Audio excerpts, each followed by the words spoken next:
What happens when unchecked arrogance collides with immense hidden power? In the crowded, chaotic terminal of JFK Airport, a gate agent puffed up with a tiny bit of authority makes a snap judgment. She looks at a black woman standing in the first-class line, a woman of elegance and poise, and sees only someone who doesn't belong. With a sneer, she directs her to the back of the economy line. She doesn't know she's speaking to Dr. Imani Carter, the CEO of a billion-dollar tech firm. And she has no idea that with one silent, almost invisible gesture on her phone, Dr. Carter is about to not just miss her flight, but cancel it for her entire 50-person team, triggering a corporate catastrophe that will cost the airline millions and unravel a web of devastating personal consequences. This isn't just a story about a clapback. It's about the earth-shattering impact of a single silent choice. The atmosphere inside John F. Kennedy International Airport's Terminal 4 was a familiar symphony of controlled chaos. The vast vaulted ceilings, designed to inspire a sense of wonder and possibility, did little to quell the low-grade anxiety thrumming through the thousands of travelers. It was a river of humanity, families on vacation, weary business travelers, students embarking on adventures, all flowing towards their designated gates. The air carried a unique blend of scents: roasted coffee cleaning solution, the faint metallic tang of jet fuel, and the almost imperceptible hum of human stress. Dr. Imani Carter stood as an island of calm in this rushing river, dressed in a bespoke navy blue pantsuit that was the epitome of understated power.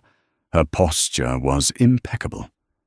At 42, she possessed a presence that was both commanding and serene.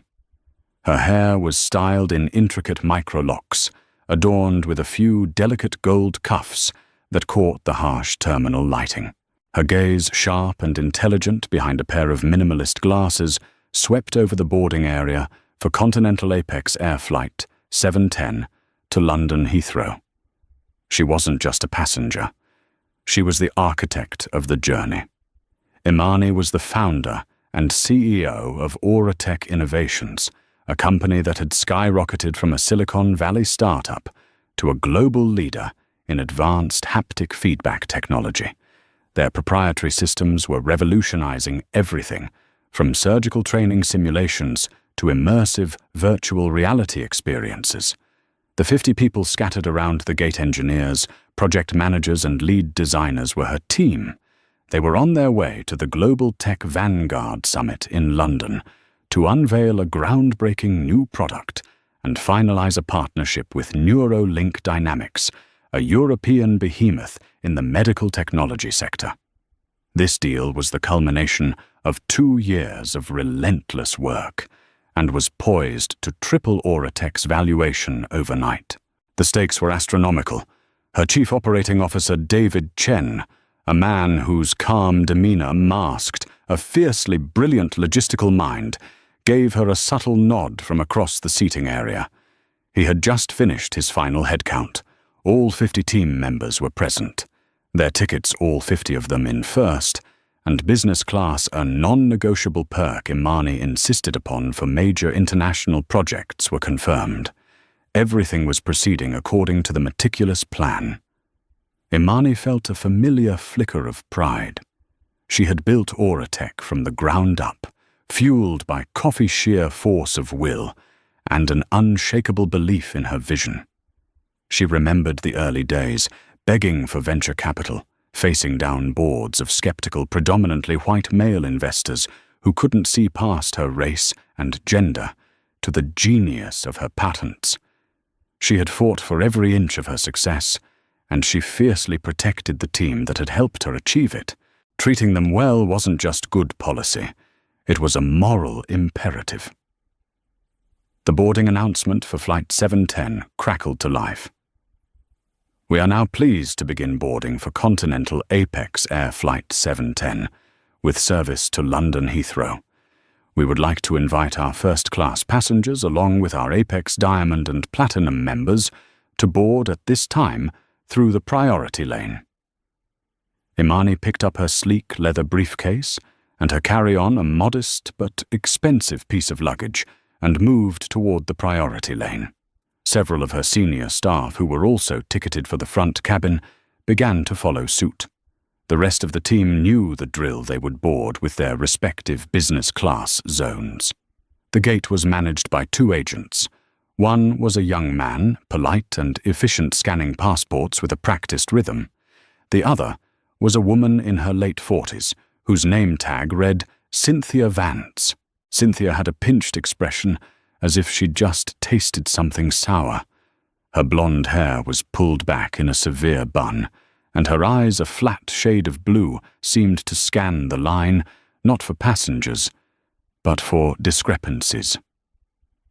She radiated an air of world-weary authority, the kind wielded by those in small kingdoms who believe their power is absolute.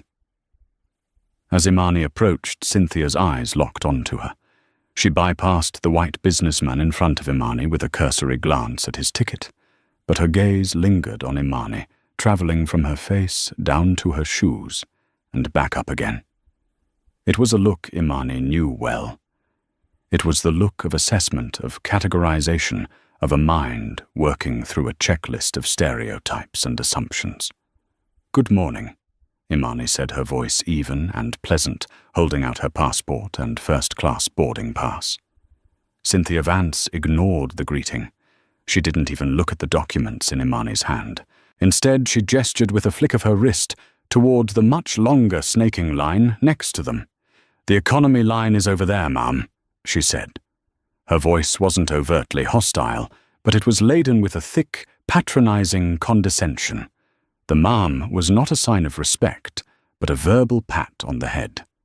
Imani paused. The hum of the terminal seemed to fade into the background.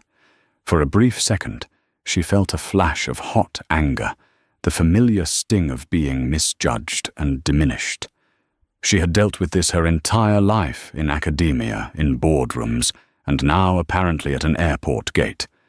But she had long ago learned to transmute that fire into a diamond-hard resolve. She would not be flustered. She would not be provoked. "I believe I'm in the correct line," Imani stated calmly, gently pushing her boarding pass another inch forward. "I am a first-class passenger." Cynthia let out a small, disbelieving sigh, the kind one might use for a toddler who insists on putting a square peg in a round hole.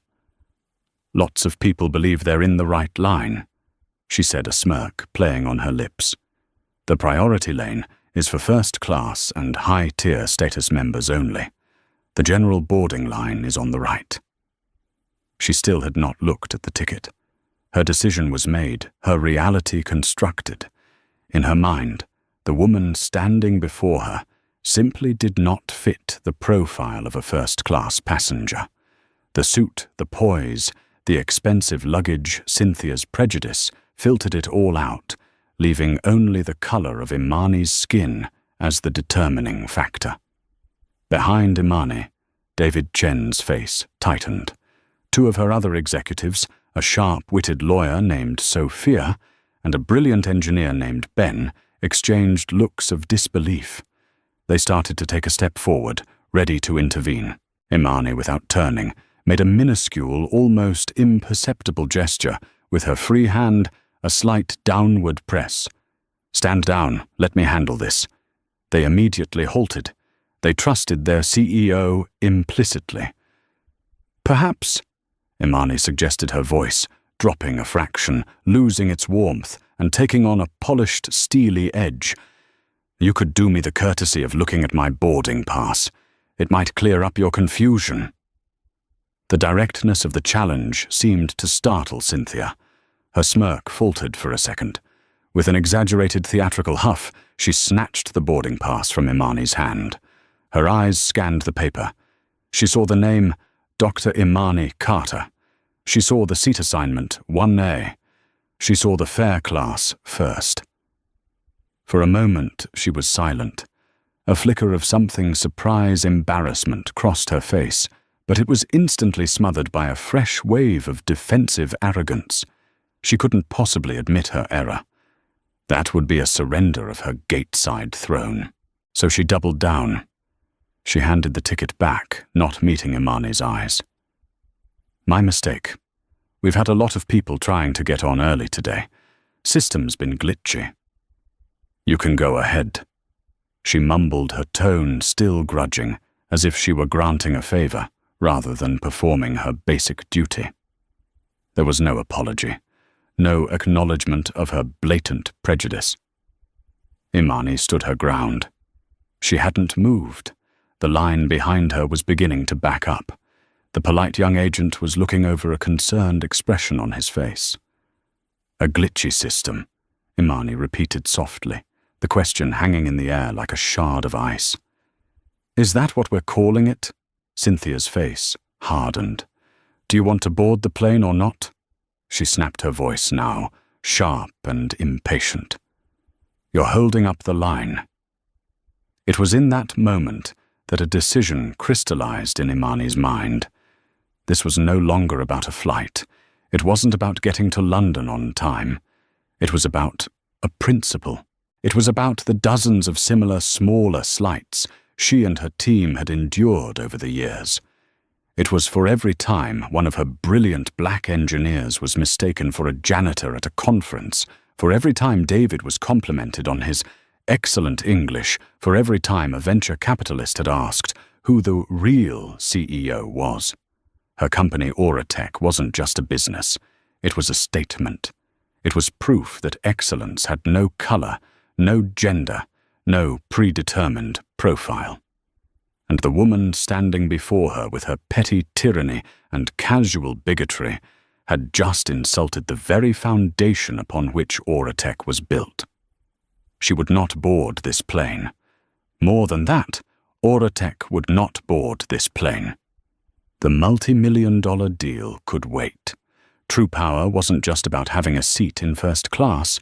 It was about having the ability to decide whether the plane was even worth flying on. Imani Carter gave Cynthia Vance a long, cool look. It was a look that contained no anger, no malice, only a profound and final judgment. Then she stepped back from the line. The tension at the gate was thick enough to taste. Cynthia Vance, buoyed by what she perceived as a victory, having forced the issue and made the difficult passenger back down, wore an expression of smug vindication. She gestured impatiently to the next person in line, a silver-haired man who scurried forward, eager to escape the awkwardness. Imani, however, hadn't retreated. She had simply taken one step back, creating a small pocket of space around herself. Her team watched her, their expressions a mixture of concern and anticipation. They knew that look on her face. It was the same look she got right before she killed a failing project or pivoted the entire company's strategy on a dime. It was the look of absolute certainty. She calmly set her carry-on bag on the floor beside her and pulled out her phone. It was a sleek, state-of-the-art device, one of Auratech's own prototypes, with a custom haptic interface. Her fingers moved across the screen with practiced, economical grace. There was no theatricality, no angry thumb jabbing. Her movements were as precise and deliberate as a surgeon's. Cynthia glanced over a dismissive sneer on her face. Probably texting her friends to complain, she thought, a flicker of satisfaction running through her. She felt a grim pleasure in putting people she deemed entitled in their place. In her narrative, she was the frontline defender of order and rules against a world of people trying to cheat the system. This woman, with her fancy suit and attitude, was just another one of them. Imani opened a secure encrypted messaging app. She tapped a group chat named Auratech Command. It contained only 3 people herself, David Chen and her executive assistant, back in New York, a logistical prodigy named Maria.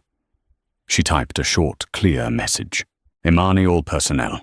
Abort London Transit. Incident at the gate. Full team withdrawal effective immediately. David begin extraction protocol. Maria execute contingency alpha. Charter the Gulf Stream. Destination Farnborough. Have cars ready. Rebook Neuralink meeting for tomorrow. 15:20 GMT. Cite unavoidable logistical failure with our commercial carrier. She hit send.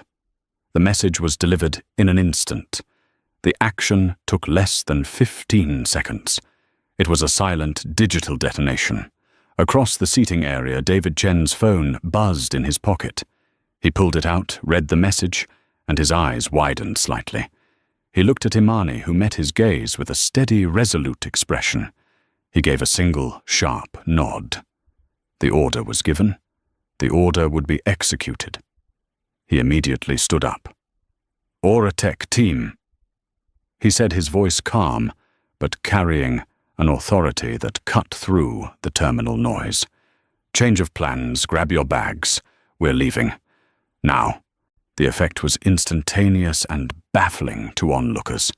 50 people who just moments before had been settling in for a long-haul flight began to move with quiet, coordinated efficiency.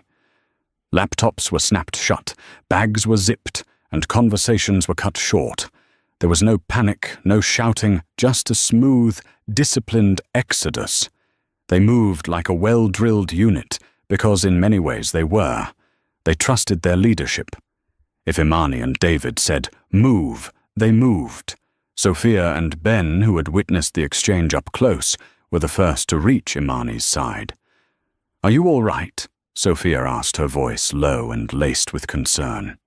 "I'm fine," Imani replied, her voice steady. "But our business with Continental Apex Air is concluded, permanently." The mass movement of 50 people away from a boarding gate was impossible to ignore. Other passengers stared, confused. The young, polite gate agent looked on in complete bewilderment, his mouth slightly agape. Cynthia Vance, however, was still processing what was happening. Her initial smugness curdled into confusion. Why were they all leaving? She watched as David Chen approached the young agent, not her. "We are the Auratech group," David said politely, holding up his phone with a list of their names. "All 50 of us. We are withdrawing from this flight. Please process our cancellations. We will require our checked baggage to be returned to us at the main terminal carousel immediately." The young agent's eyes went wide. 50 cancellations from first and business class. The revenue loss from that alone would be staggering, a significant 5-figure sum just vanishing into thin air. He fumbled with his scanner, unsure of the protocol for something of this magnitude. Cynthia finally understood. This wasn't one woman backing down. This was an entire corporate contingent walking away, and the woman she had tried to humiliate was clearly their leader. A cold knot of dread began to form in her stomach. Her small moment of power was rapidly spiraling into a very real, very big problem. She strode over to David, reasserting her authority. "Sir, what's the problem here? You can't just leave. The flight is boarding." David Chen looked at her, his expression unreadable. He was unfailingly polite, but there was a new chill in his voice. "We can and we are. There was an incident. Our CEO was treated unacceptably by your staff. We have standards of professional conduct for our partners and vendors. Continental Apex Air has failed to meet them." He didn't point. He didn't raise his voice. He didn't need to. His words were precise, clinical, and utterly devastating. He turned his back on her and continued to organize the team's departure. Cynthia's face went from ruddy with anger to pale with shock. "My staff. I was just following procedure." She sputtered, her voice rising in pitch. Imani, who had been watching this exchange in silence, finally spoke. She addressed Cynthia directly, her voice soft but carrying the weight of a final verdict. "Your procedure," Imani said, "was to assume a black woman in a tailored suit couldn't possibly belong in first class. Your procedure was to attempt to publicly humiliate her rather than take 2 seconds to look at her ticket. Your procedure was to be rude, dismissive, and deeply unprofessional. My procedure, she continued, picking up her bag, is to refuse to financially support any organization that employs people like you in customer-facing roles. Oratech will be taking its business elsewhere. We have a multi-million-dollar annual corporate travel account. Rest assured, not another dollar of it will be spent with your airline. Every word landed like a hammer blow. The casual mention of a multi-million-dollar account hung in the air, sucking the oxygen out of the space around the gate. The other passengers were now openly staring, many with their phones out, discreetly recording. A young man with a laptop bag covered in tech stickers watched with rapt attention, his eyes wide with a dawning sense of awe. Cynthia Vance was speechless. Her mind was a whirlwind of denial and panic. It was a mistake, a misunderstanding. This couldn't be happening. She was just doing her job. She looked desperately at the other agent, but he wisely refused to meet her gaze, focusing intently on his computer screen, as if the fate of the world depended on it. With her team now assembled and heading back toward the main terminal, Imani turned to leave. She gave Cynthia one last lingering look. There was no triumph in her eyes, only a quiet, resolute finality. Then, with the silent grace that had defined her every action, she turned and walked away, leaving Cynthia Vance standing alone in the wreckage of her own prejudice, the silent detonation of that single text message still echoing in the suddenly quiet space around Gate B24. The retreat of the Oratech team was a masterclass in controlled chaos. David Chen orchestrated the movement, directing his people toward the terminal exit with the precision of a military commander. Phones were already out, rearranging logistics, cancelling hotels, and informing families of the change in plans. They were disappointed, but resolute, a tangible sense of solidarity uniting them. They had witnessed the insult to their leader, and by extension to the principles of their company. Her stand was their stand. Back at the gate, panic was setting in. The young agent was on his radio, his voice a strained whisper as he tried to explain the situation to a supervisor. "Yes, sir. The entire Oratech party. 50 passengers. First and business? Yes, all of them." Cynthia Vance, still rooted to the spot, felt a cold sweat prickle her skin. The words, multi-million-dollar annual corporate travel account, were replaying in her mind on a loop. This was escalating far beyond a customer complaint. This had career-ending implications. Just then, a man in a slightly too tight airline suit hurried toward the gate, a harried expression on his face. This was Robert Maxwell, the airport's duty operations manager for Continental Apex Air. He was a man whose entire job revolved around putting out fires, and the smoke pouring from Gate B24 was thick and black. "What in God's name is going on here?" he demanded, his eyes darting between Cynthia and the other agent. "I just got a call from Central Ops. We've got a 50-person business group that just cancelled en masse. Explain. Now." The young agent stammered. "So there was a disagreement with a passenger." Cynthia found her voice laced with self-defense. "I was following procedure, Robert. This woman, she was in the priority line. And I—" "You what?" Robert snapped, cutting her off. "Did you look at her ticket?" "Well, eventually, yes, she was first class, but her attitude—" Robert's face flushed with anger and disbelief. "Cynthia, do you have any idea who that was? That was Dr. Imani Carter. Her company, Oratech, is one of the biggest tech firms in the country. Their corporate account is managed out of our Chicago headquarters. It's enormous." He ran a hand over his balding head, the stress visibly aging him. "Where is she? I need to fix this." The young agent pointed a trembling finger down the concourse. "They just left, sir. Heading toward the main exit." Without another word to Cynthia, Robert broke into a clumsy run, weaving through the crowd of passengers. He spotted the Auratech group just as they reached the edge of the secure area. "Dr. Carter," he called out, his voice slightly breathless. "Ma'am, please, a moment of your time." Imani stopped and turned, her expression unreadable. Her team halted behind her, forming a silent, protective wall. Robert Maxwell skidded to a stop in front of her, smoothing his tie and trying to compose himself. "Dr. Carter, Robert Maxwell, Duty Operations Manager," he panted.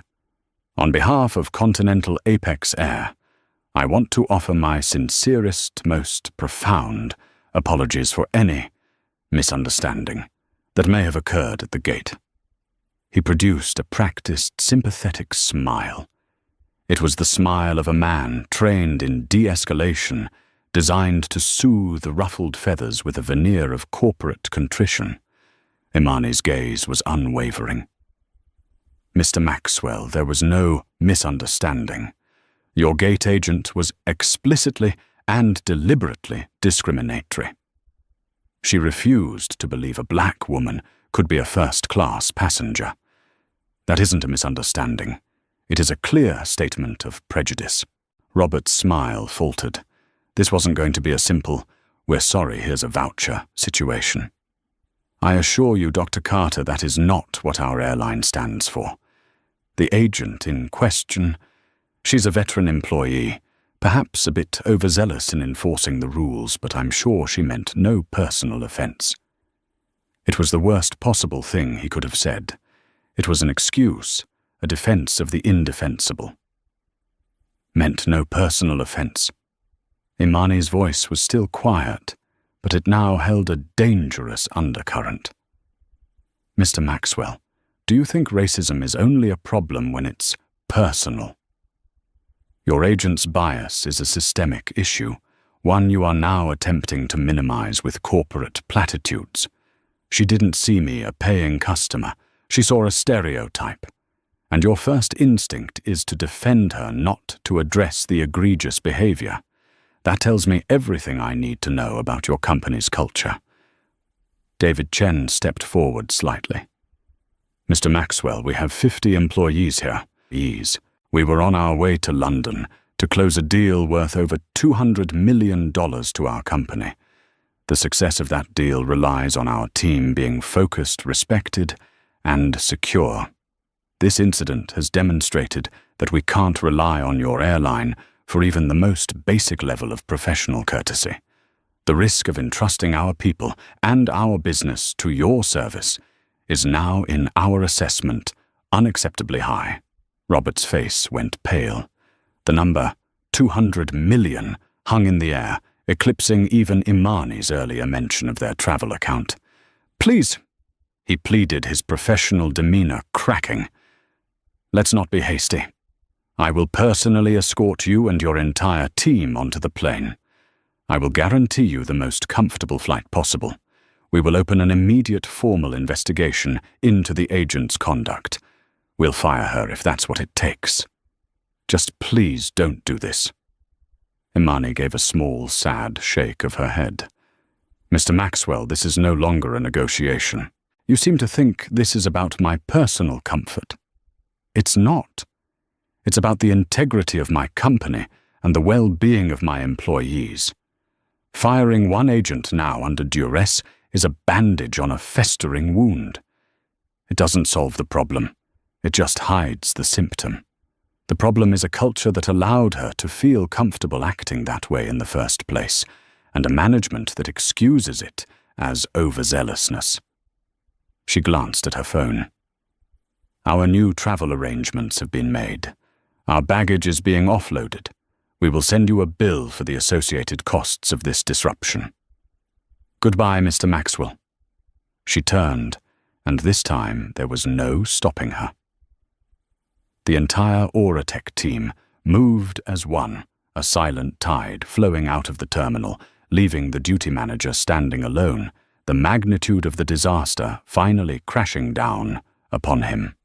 He had not just failed to put out the fire, he had poured gasoline on it.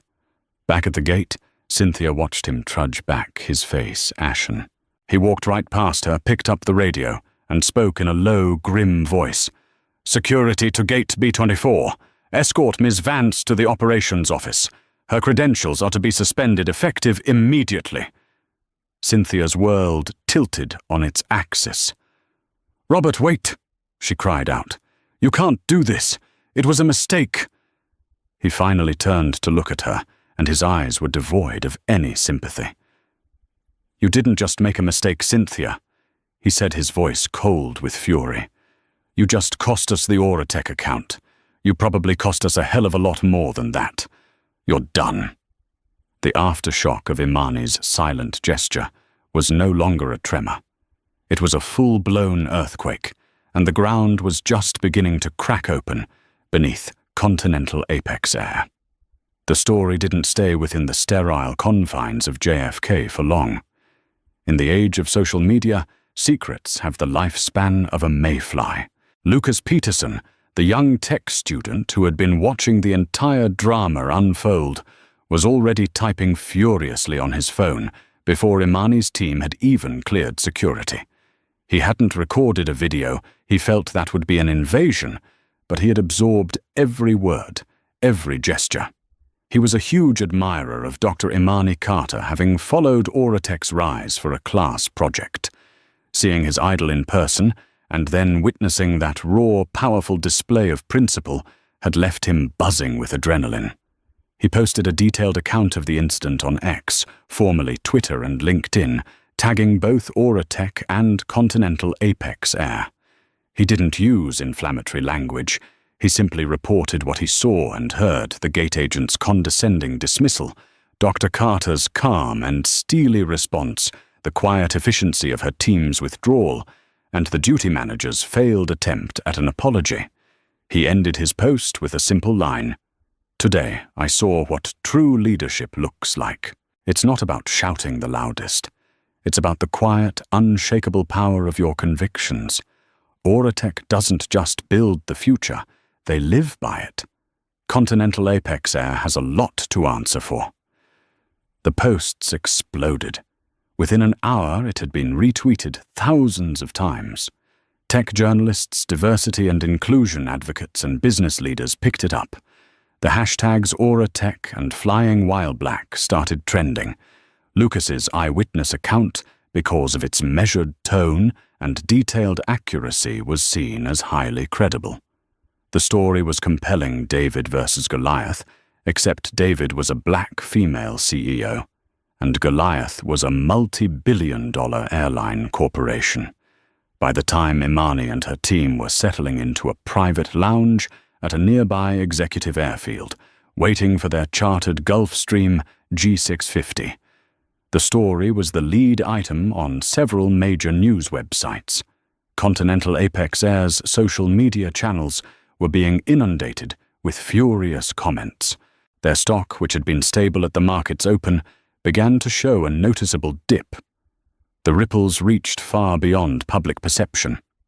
Inside the gleaming antiseptic headquarters of Transatlantic Airways Group, TAG, the parent company of Continental Apex Air, the news landed like a grenade. Mr. Harrison, the CEO of TAG, a man known for his ruthless efficiency and icy demeanor, was in a quarterly budget meeting when his chief of communications burst in, phone in hand, his face pale. "So we have a 5-alarm fire," the communications chief said, dispensing with pleasantries. The meeting was halted. The story was laid out for Mr. Harrison.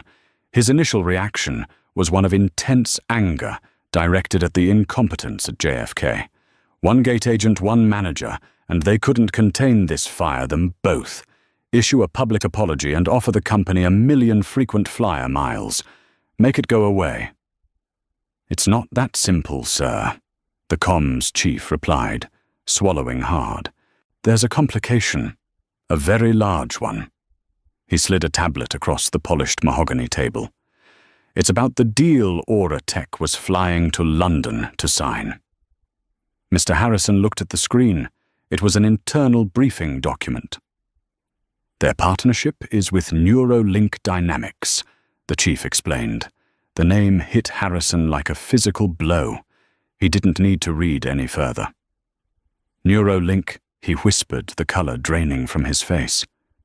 Neurolink Dynamics was not just any medical tech company.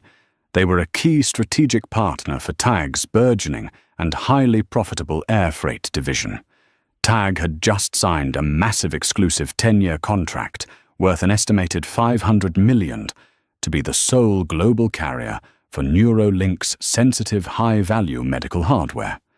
The ink was barely dry. The partnership was announced the previous week with much fanfare, promising to be a cornerstone of TAG's future growth. "Go on," Harrison said, his voice dangerously quiet.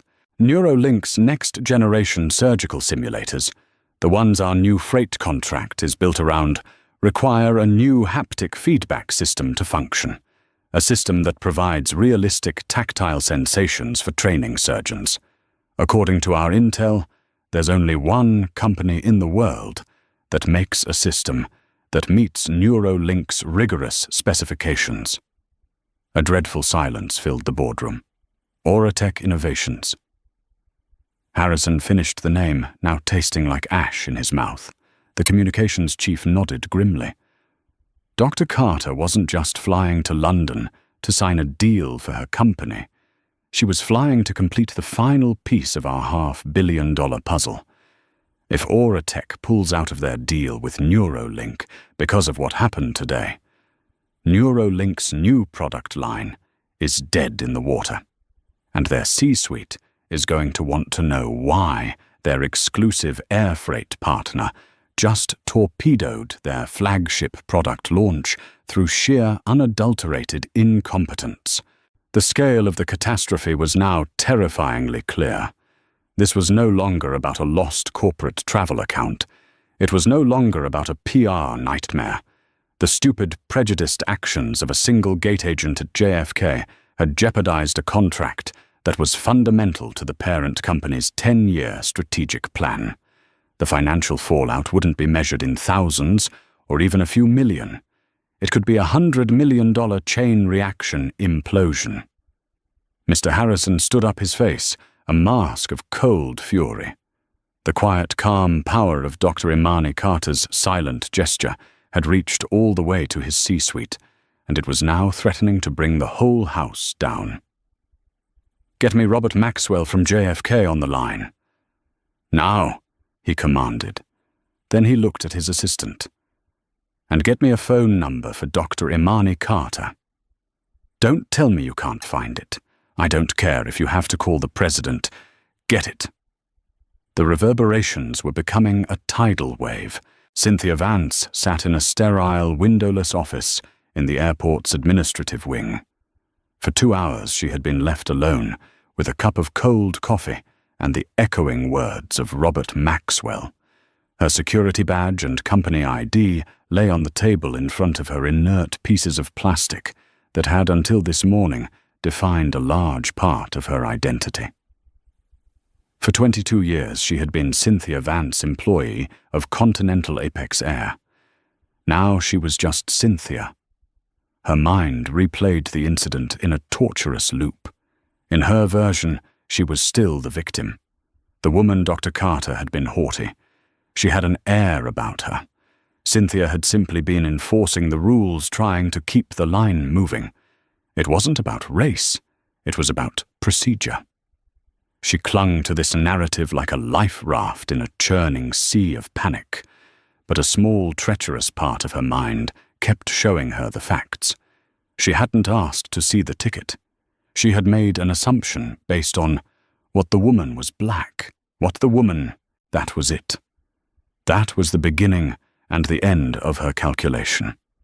She had seen countless white men and women in expensive clothes breeze through the first-class line without a second thought.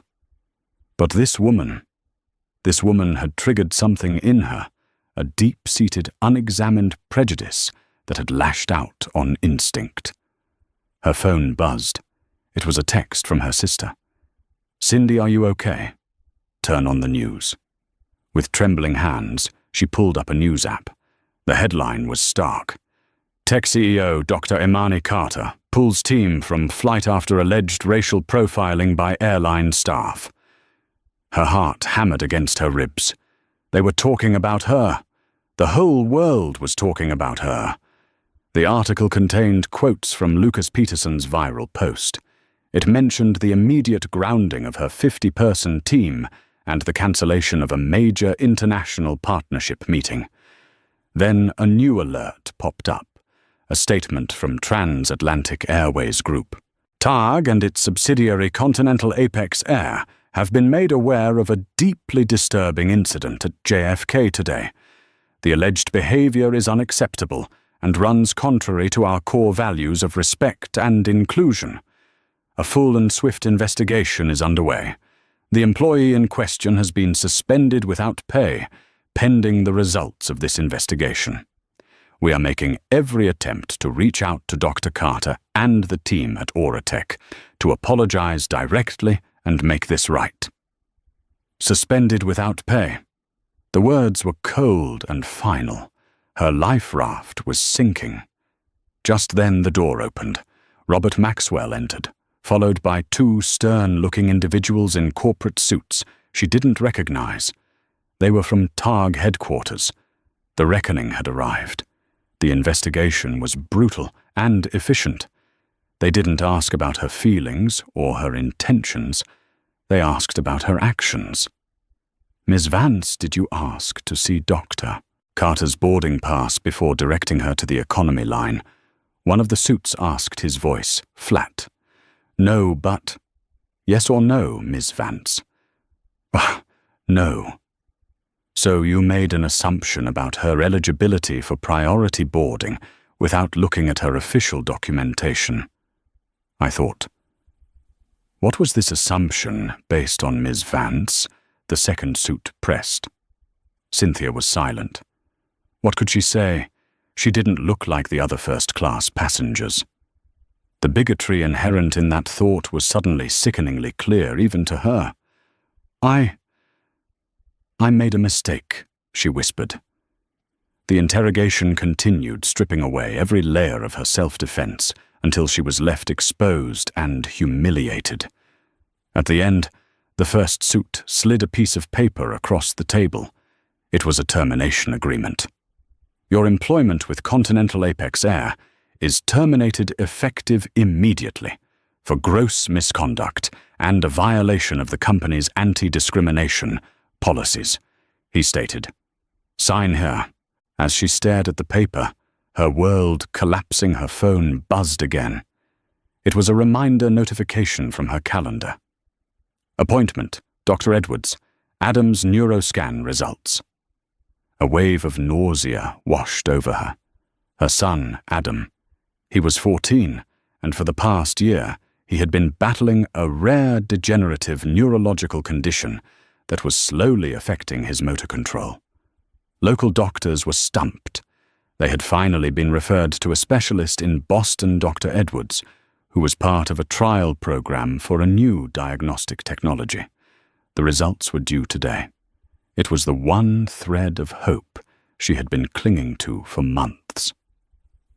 Later that afternoon, sitting in her car in the airport parking lot, a terminated employee, a public pariah, she called the doctor's office. "Cynthia, it's Dr. Edwards."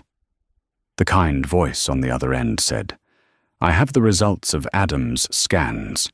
The good news is we have a definitive diagnosis. The bad news is that it's progressing, but there is a new treatment on the horizon. It's revolutionary. It involves a targeted haptic feedback therapy to help the brain remap neural pathways. It's shown incredible results in early trials." Cynthia felt a flicker of hope. Haptic feedback. What is that? Who makes it? It's an amazing technology. Dr. Edwards continued, his voice filled with genuine excitement. It allows us to create precise, tactile sensations that stimulate the damaged parts of the nervous system. The system we're hoping to get for our program, the one that could truly help Adam, is made by a company called Tech Innovations. It's considered the absolute gold standard. The phone slipped from Cynthia's fingers and clattered onto the passenger seat. Tech Innovations. The name echoed in the silent car, the company founded by the woman she had scorned. The technology that held the only real hope for her son's future was the product of the very mind she had dismissed. The irony was so crushing, so cosmically cruel, that she couldn't even cry. It wasn't just her job she had lost. It wasn't just her reputation. Her blind, senseless prejudice had led her to insult the one person, the one company on the planet that might have been able to save her child. She had not just been wrong, she had been calamitously, life-alteringly wrong. This was the true consequence, not a lost paycheck, but a lost future. The weight of it was absolute, and it broke her completely. The Gulfstream G650 was a world away from the chaotic terminal at JFK. It was a capsule of serene luxury and quiet purpose, slicing through the thin, dark air 8 miles above the churning Atlantic. The bespoke cabin, finished in cream leather and dark walnut, was a mobile headquarters. There was no sense of celebration, no victorious chatter. Instead, a low hum of focused energy pervaded the space. Near the front, 2 lead engineers, oblivious to the opulence around them, had their heads bent over a holographic display, their styluses dancing as they refined a schematic. Further back, Sophia, the legal counsel, was reviewing the Neuralink contract with a fine-toothed comb, her expression intense. The team was disappointed by the delay, but galvanized by the principle. They were not just employees, they were stakeholders in the culture Imani had built, and they moved with the quiet confidence of people who knew their leader had chosen the harder, righter path. Imani Carter sat alone in a forward club seat, a tablet displaying market data resting unread on her lap. She stared out the curved window, not at the blanket of clouds below, but at the impossible star-dusted darkness of the upper atmosphere. The incident at the gate replayed in her mind, not with the heat of anger anymore, but with a cool, analytical detachment. She weighed the cost of her decision. The charter flight was an unplanned, 6-figure expense. The disruption to her team's schedule was significant, and the risk to the Neuralink deal, however small, was real. She felt the immense weight of her responsibility. For 50 people, she had unilaterally altered their plans, upended their work, and thrown a grenade into a meticulously planned operation. She had done it for a principle, but principles had costs. Had the price been too high, David Chen approached and took the seat opposite her, his expression calm as ever. He seemed to read her thoughts. "No one is second-guessing you, Imani," he said softly. "You should see the messages on the team's internal channels. They're proud, they feel seen. What you did today was an investment in our company's soul. That always pays the highest dividend." Imani managed a small, grateful smile. "Our company's soul is expensive, David." "The best things always are," he replied. "So what's the next move? Harrison's office has been calling Maria every 5 minutes for the past hour. They're desperate." Desperation leads to mistakes. Imani mused, her strategic mind taking over. Or it leads to clarity. We're about to find out which it is. As if on cue, her private satellite phone chirped. It was Maria. "Dr. Carter, I apologize for the intrusion. Mr. Alistair Harrison is on the line. He has bypassed my attempts to schedule a call and is citing an urgent matter of extreme mutual importance. He sounds contained but under significant pressure."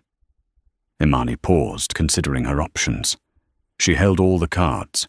She could let him wait, let him stew in the crisis his company had created. But that was a power play, not a solution. And Imani was a builder, a solver. "Put him through, Maria." A moment later, A man's voice, crisp and carrying the polished accent of the global elite, filled the quiet cabin. "Dr. Carter Alistair Harrison, thank you for taking my call." "Mr. Harrison," Imani replied, her voice a flat, cool surface. She would give him nothing to start. "Dr. Carter, I'll be direct. I've been fully briefed on the disgraceful event at JFK this morning. On behalf of the entire Transatlantic Airways Group, I want to offer you my most sincere and unconditional apology. The behavior of our employee was appalling, a complete failure to uphold the values of respect and service we claim to stand for." It was a textbook corporate apology, well delivered, but generic. "I appreciate the sentiment, Mr. Harrison," Imani said, her tone unmoved. "But I've already received a similar apology from your Mr. Maxwell, right before he tried to excuse the behavior as overzealousness." A sharp intake of breath on the other end of the line. Imani had just shown him that empty words were useless. Mr. Maxwell's handling of the situation was a case study in incompetence, and it is being dealt with severely. Harrison said, his voice tightening. "The gate agent's employment has been terminated. But I know that's not a solution. That's a reaction." "It's a necessary one, but you're right, it's not a solution," Imani agreed. "The solution would be to address the culture that made your agent feel empowered to act on her prejudice in the first place." This was the crux of it. Harrison seemed to understand he was not dealing with a typical aggrieved customer. "You are absolutely correct, and that is why I am calling. Dr. Carter, I am aware that your flight to London was for a meeting with Neuralink Dynamics." He paused, letting the name hang in the air. "I am also aware that Auratech's technology is the keystone for their new surgical simulator, the same simulator that is the cornerstone of a new $500 million exclusive freight contract we recently signed with them." He had laid his cards on the table. It was a stunning admission of vulnerability, and, in a strange way, a sign of respect. He was treating her not as a victim, but as a player on his level. "So you're not just calling as the CEO of the airline that insulted me," Imani stated, connecting the dots. "You're calling as a man whose very significant business deal is now at risk because of that insult." "Yes," Harrison admitted, the single word costing him visible effort. "My company's failure has put my other business interests in jeopardy. It's a mess of my organization's own making. I own that, which is why I am not calling to ask for a favor. I am calling to propose a new foundation for our relationship, should you be willing to even consider one." Imani leaned forward, slightly intrigued. "I'm listening." "First, we will refund every dollar Auratech has spent with any tag-owned airline for the past fiscal year.